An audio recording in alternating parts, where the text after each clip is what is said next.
ఓం శ్రీ గురుభ్యో నమ. ఓం శ్రీ మాత్రే నమ. వాగర్ధావ సంప్రోక్తో వాగర్ధ ప్రతిపత్తే జగతో పితర వందే పార్వతీ పరమేశ్వరు. వ్యాసాయ విష్ణురూపాయ వ్యాసరూపాయ విష్ణవే నమో వై బ్రహ్మనిధే వాసిష్ఠాయ నమో నమ. గురుబ్రహ్మ గురు విష్ణు గురుదేవో మహేశ్వర గురు సాక్షాత్ పరబ్రహ్మ తస్మై శ్రీ గురవే నమ. ఓం శ్రీ మాత్రే నమ.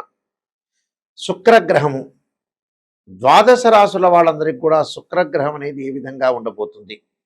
శుక్రుడు సుఖాన్ని, భోగాన్ని, సౌఖ్యాన్ని, కళత్రాన్ని ఇచ్చే గ్రహం ఏమిటి అంటే శుక్రగ్రహం. ప్రధానంగా శుక్రుడు లగ్జరీ లైఫ్ని, కాస్మెటిక్స్ని, అందాన్ని, నూతన వస్త్రాలు, అలానే వాహనాలు, దానితో పాటు కొద్దిగా ఆర్థిక స్థితిగతి మెరుగుపడాలంటే కూడా ఒక 20% శుక్రుడు యొక్క అనుగ్రహం ఉండాలంటారు. దానితో పాటు సంతానపరంగా ఇబ్బందులు లేకుండా ఉండాలంటే కూడా ఒక 20% మనం శుక్రకణాలు అంటుంటాం. అలానే శుక్రుడు సంబంధించిన కారణం కూడా అవుతాడు. అందువల్ల శుక్రగ్రహం కూడా లగ్జరీగా భోగభాగ్యాలు కానీ అనుభవించాలన్నా కూడా శుక్రుడు కారణభూతుడు అవుతాడు. ముఖ్యంగా అన్నిటికంటే ప్రధానమైన కారణం ఏంటంటే వివాహం. అంటే మనం ఎంత సంపాదించినా వివాహం అనేది చాలా ఇంపార్టెంట్ కాబట్టి వివాహము, సంతానము ఇది చాలా ప్రాధాన్యత సంతరించుకుంటుంది. శుక్రుడు వివాహానికి కారకుడు, అలానే 7వ భావకారకుడు అంటారు. 7వ భావకారకుడు ఎవరంటే శుక్రగ్రహం. శుక్రగ్రహం యొక్క అనుకూలత ఉంటే మనం అన్నీ సాధించగలిగే అవకాశాలు ఖచ్చితంగా ఉంటాయి. ఇప్పుడు ఈ సంవత్సరం వచ్చేటప్పటికల్లా మార్చి 2వ తారీఖున శుక్రుడు మీనరాశిలో సంచారం చేస్తున్నాడు. సహజంగా శుక్రుడికి ఏమిటి అని అంటే వృషభ తుల రాశులు స్వక్షేత్రాలు, ఉచ్చక్షేత్రం ఏంటంటే మీనరాశి, నీచక్షేత్రం ఏంటంటే కన్యారాశి. శుక్రుడు మీనరాశిలో ఇక్కడ ఉచ్చస్థానంలో ఉండటం వల్ల చాలా మంచి ఫలితాలు జరిగే అవకాశాలు ఎక్కువగా ఉంటాయి. కాబట్టి శుక్రగ్రహం అనేది ఏ విధంగా ఉండబోతుంది, ద్వాదశ రాశుల వాళ్ళకి మరి శుక్రుడి యొక్క అనుకూలత ఏ విధంగా ఉండబోతుందో మనం తెలుసుకుందాం ఒకసారి. మేషాది ద్వాదశ రాశుల వాళ్ళందరికీ కూడా శుక్రగ్రహం యొక్క ఫలితం ఏ విధంగా ఉందో ఒకసారి తెలుసుకుందాం. శుక్రుడు నెల రోజుల పాటు ఉంటాడు, ఒక రాశి నుంచి మరొక రాశికి మారుతూ ఉంటాడు. శుక్రుడు మీనరాశికి రావడానికి సంవత్సర కాలం పడుతూ ఉంటుంది. ఈ సంవత్సరం తర్వాత ఒక సంవత్సర కాలం తర్వాత మళ్ళీ మీనరాశిలోకి ఉచ్చస్థితిలోకి రావటం వల్ల శుక్రుడి యొక్క ఫలితాలు ఏ విధంగా ఉన్నాయో ఒకసారి తెలుసుకుందాం. మేషరాశి వారికి శుక్రుడి యొక్క ఫలితం ఏ విధంగా ఉందో ఒకసారి తెలుసుకుందాం. ప్రధానంగా ద్వితీయాధిపతి, సప్తమాధిపతి అయిన శుక్రుడు వ్యయస్థానంలో ఉండి మీనరాశిలో ఉండి ఉచ్చస్థానంలో ఉండటం వల్ల ఆర్థిక పరంగా విషయాల్లో కొంత అప్రమత్తంగా ఉండాలి. ఖర్చులు పెరిగే అవకాశాలు ఎక్కువ ఉంటాయి. వృధా ప్రయాణాలు జరగటం ఒకటి, అనవసరమైన ఖర్చులు, అనవసరమైన ఖర్చులకి మనం డబ్బులు అనవసరంగా వెచ్చించటం ఒకటి, ఆర్థిక స్థితిగతుల్లో కొద్దిగా కష్టాలు నష్టాలు వచ్చే అవకాశాలు ఎక్కువ ఉంటాయి. క్రయ విక్రయాల్లో కూడా కొన్ని ఇబ్బందులు కలిగే సూచనలు అనేవి ఎక్కువగా ఉన్నాయి. అంటే ఆరోగ్యపరంగా ఇబ్బందులు కలగటమే కాకుండా ప్రతి విషయంలో కూడా కొంత ఆందోళన చెందటం ఒకటి, అలానే ముందుకు వెళ్ళలేకపోవటం ఒకటి, అలానే శత్రుపీడలు, ప్రతి పని యందు అపశృతులు జరిగే అవకాశాలు ఎక్కువ ఉంటాయి. ప్రయాణాల యందు కూడా విఘ్నాలు జరిగే అవకాశాలు ఎక్కువ ఉంటాయి. అంటే అనవసరమైన వృధా ప్రయాణం, అలానే వృధా ప్రయాణం, కుటుంబంలో కొన్ని ఇబ్బందులు, భార్యాభర్తల మధ్యలో కరెక్ట్గా లేకపోవటం, అంటే డిఫరెన్స్ ఆఫ్ ఒపీనియన్స్ జరిగే అవకాశాలు ఎక్కువ ఉండటం ఒకటి, భార్యాభర్తల మధ్యలో కూడా అనవసరమైన విషయాలు అపార్థాలు చేసుకునే అవకాశాలు ఎక్కువగా ఉంటాయి. ఖచ్చితంగా ఆర్థిక స్థితిగతుల మీద ఎక్కువగా ప్రభావం చూపిస్తున్నాం కాబట్టి ఆర్థిక పరిస్థితుల విషయంలో కొద్దిగా జాగ్రత్తగా ఉండాలి. వృత్తిరీత్యా ఇబ్బందులు కలగటమే కాకుండా ప్రయాణాలు, వాహనాల రీత్యా కూడా కొన్ని ఇబ్బందులు కలిగే సూచనలు ఉన్నాయి. కాబట్టి కొద్దిగా జాగ్రత్తగా ఉండి నేను కొన్ని పరిహారాలు చెప్పబోతున్నాను. ఆ పరిహారాలు పాటించండి. ఆ పరిహారాల్లో ముఖ్యంగా మహాకాళి, మహాలక్ష్మి, మహాసరస్వతిని ఆరాధన చేయాలి. అలానే అమ్మవారి యొక్క ఆరాధన, లలితా సహస్రనామ పాలన చేయటం ఒకటి, శుక్రవారం ప్రత్యేకంగా బొబ్బర్లు దానం చేయటం వల్ల చాలా మంచి జరిగే అవకాశాలు ఖచ్చితంగా ఉంటాయి. శుక్రగ్రహ దోషం ఎప్పుడూ కూడా ఉండకూడదు. సహజంగా మనం ఒక బర్త్ చార్ట్ను మనం తీసుకునేటట్టయితే ఇవన్నీ కూడా నేను చెప్పినవన్నీ కూడా గోచార ఫలితాలు అంటారు. బర్త్ చార్ట్కి గోచారానికి చాలా లాట్ ఆఫ్ డిఫరెన్స్ ఉంటుంది, తెలుసుకోవాలి అందరూ కూడా. బర్త్ చార్ట్ అంటే ఏంటంటే ఒక చెట్టు కింద వేళ్ళు, తర్వాత కాండం ఉంటుంది, కొమ్మలు ఉంటాయి, ఆ కొమ్మలకు ఆకులు ఉంటాయి. ఆకులు ఎలా ఉంటాయి మనకి సహజంగా ఏమిటంటే రైన్ సీజన్లో వస్తాయి, వింటర్ సీజన్లో అలానే ఉంటాయి, సమ్మర్ సీజన్లో రాలిపోతాయి. అది గోచారం. ఈ కోకటి వేళ్ళు అంటారు చూసారు, అదే బర్త్ చార్ట్. ఆ బర్త్ చార్ట్ అనేది మన జన్మలగ్నాన్ని నుంచి ద్వాదశ భావాల్ని అనాలిసిస్ చేస్తాం. అంటే తనుభావం అని, ద్వితీయ భావం, తృతీయ భావం అంటే తనుభావం అంటే తన యొక్క క్యారెక్టర్ని, ద్వితీయ భావం అంటే కుటుంబము, వాక్కు, ధరం, తృతీయ భావం వచ్చే సోదర భావం ఉంటుంది. సోదర భావానికి సంబంధించి ఎలా ఉంటాయి అక్క చెల్లెలు అన్నదమ్ములు. చతుర్థ భావం మాతృభావం అంటారు, అంటే ప్రాథమిక విద్య. సంతాన భావం పంచోభావం, సంతానానికి సంబంధించిన విషయాలు. షష్టమ భావం అంటే శత్రువులు, రోగాలు, రుణాలు. సప్తమ భావం అంటే ఏమిటంటే వివాహానికి సంబంధించిన భావం. అష్టమ భావం అంటే స్త్రీలకు వచ్చేటప్పుడు మాంగళ్య భావం అంటారు. అలానే భర్త యొక్క క్యారెక్టర్ని అనాలిసిస్ చేసేది. అలానే మగవాళ్ళకు వచ్చే అష్టమ భావం వచ్చే ఆయుష్ ప్రమాణం. అలానే తొమ్మిదవ భావం అంటే భాగ్య భావం అంటారు, అంటే భాగ్యం ఎలా ఉంటుంది. దశమ భావం వచ్చేటప్పటికల్లా వృత్తిపరంగా ఉండేది. అలానే 11వ స్థానం లాభభావం అంటారు, లాభం ఎలా కలుగుతుంది.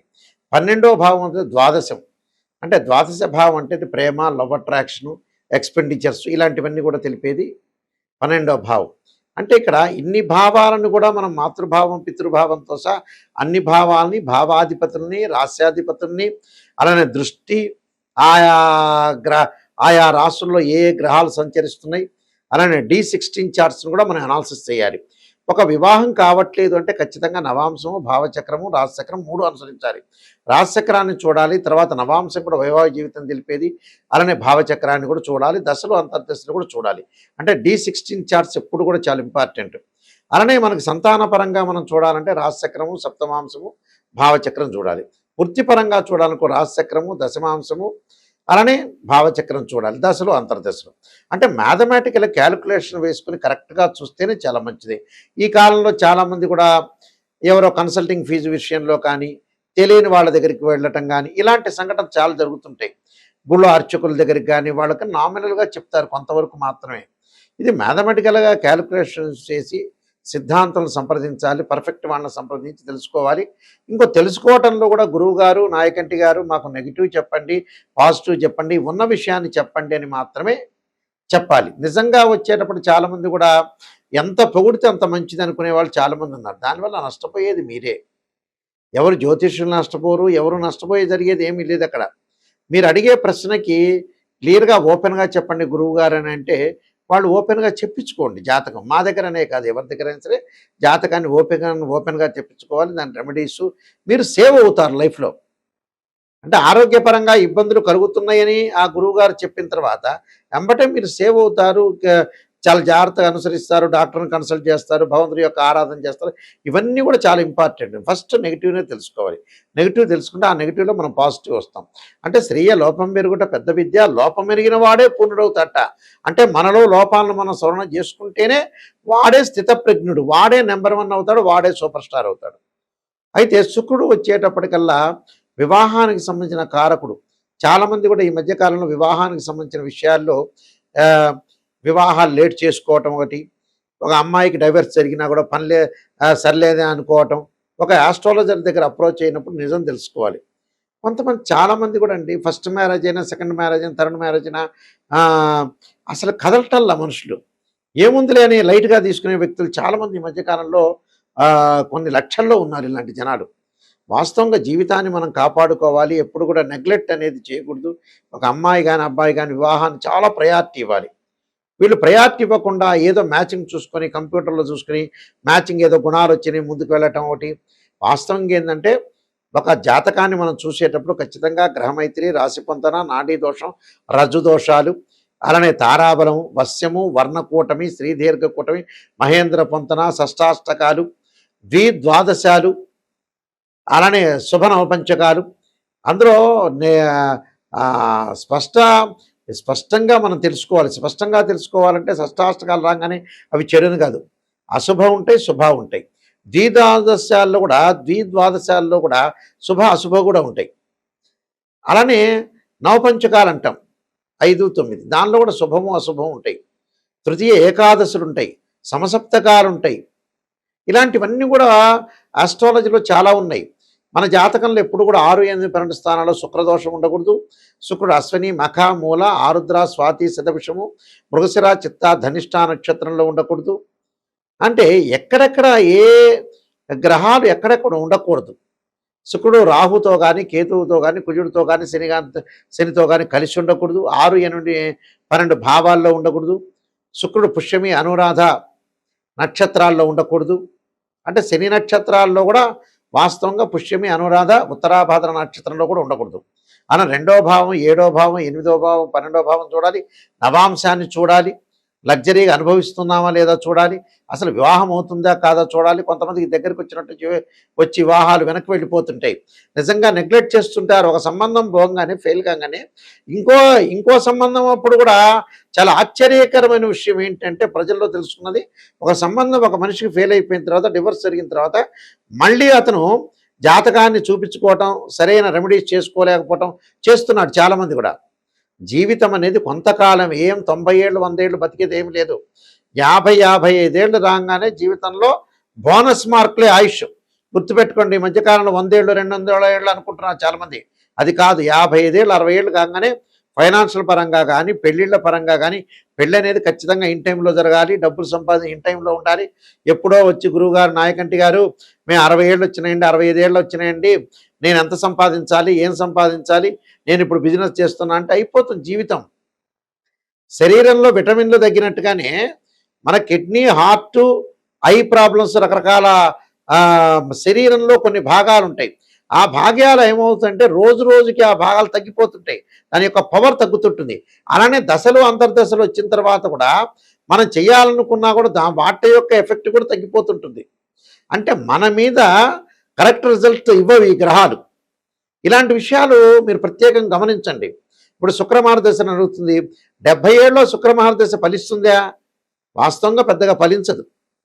శరీరం ఏదైతే ఉడికిపోతుందో, శరీరంలో పార్ట్లన్నీ తగ్గిపోతాయో, ఆయా సమయాల్లో కూడా 70 ఏళ్ళకి 80 ఏళ్ళకు కూడా ఆయా గ్రహాల యొక్క ఎఫెక్ట్ అనేది తగ్గిపోతూ ఉంటుంది. పుట్టినప్పుడు 20 ఏళ్ళప్పుడు 25 ఏళ్ళప్పుడు ఒక గురుబలం ఉంది అనంటే 100% ఎఫెక్ట్ ఉంటుంది. శుక్రుడు యొక్క ఎఫెక్ట్ 100% ఉంటుంది. 70 ఏళ్ల తర్వాత మాకు శుక్రమహారదశ వచ్చింది గురువుగారు, బ్రహ్మాండంగా ఉంటామన్నా కూడా శుక్రుడు పెద్దగా పనిచేయడు. అంటే మీ మీద ఎఫెక్ట్ పడదు అని అర్థం. అందువల్ల తొందరగా ఇన్ టైంలో లైఫ్ని ముందుకు వెళ్ళండి. తప్పకుండా ఇవన్నీ కూడా గోచారరీత్యా చెప్పబడే ఫలితాలు. మా www.nayakanti.com కానీ nayakanti.in సంప్రదించండి మీరు. అలానే నేను 15 పుస్తకాలు రాసిన కాలసర్పయోగం, కాలసర్పయోగ చంద్రిక, రాహుకేతులు, ఛాయాగ్రహాలు, అలానే జాతక చంద్రిక, వివాహ మార్తాండము, సర్వదేవతా గోత్ర పౌరులు పార్ట్ 1, పార్ట్ 2, పుత్ర గణపతి వ్రతము, స్వప్నశాస్త్రము, production of astrology, number of books రాశాను. ఈ బుక్స్ మా బృహత్ పరిహార సింధు అని మా దగ్గర బుక్స్ దొరుకుతాయి. లేకపోతే రాజమండ్రి మోహన్ పబ్లికేషన్ వాళ్ళు కూడా మీరు సంప్రదించవచ్చు. ప్రతి విషయాన్ని ఎవరైనా సరే నన్ను సంప్రదించే వాళ్ళు నిజాన్ని మాత్రమే తెలుసుకునే వాళ్ళు మాత్రమే ఫోన్ చేయండి. ఎందుకంటే అనవసరం మీ డబ్బులు వేస్ట్. పొగిడించుకోవటం అంటే పక్కన వాళ్ళ చేతి పొగిడించుకోవచ్చు. నిజాన్ని తెలుసుకొని నెగిటివ్ అయిన పాజిటివ్ అయిన నాయకంటి గారు చెప్తారు అనే పాయింట్ మీద ఉంటేనే మీరు నాకు ఫోన్ చేయండి. లేకపోతే పోరాటం అయితే నాకు ఎట్టి పరిస్థితుల్లో కూడా ఫోన్ చేయొద్దండి. మా వెబ్సైట్ చూడండి, మా స్క్రీన్ మీద స్క్రోల్ అవుతున్న నెంబర్కి మీరు కాల్ చేయండి. నాకే డైరెక్ట్గా ఈ నెంబర్ వస్తుంది. మీరందరూ కూడా మంచి జరగాలని ఆశిస్తూ సర్వే జనా సుఖినో భవంతు.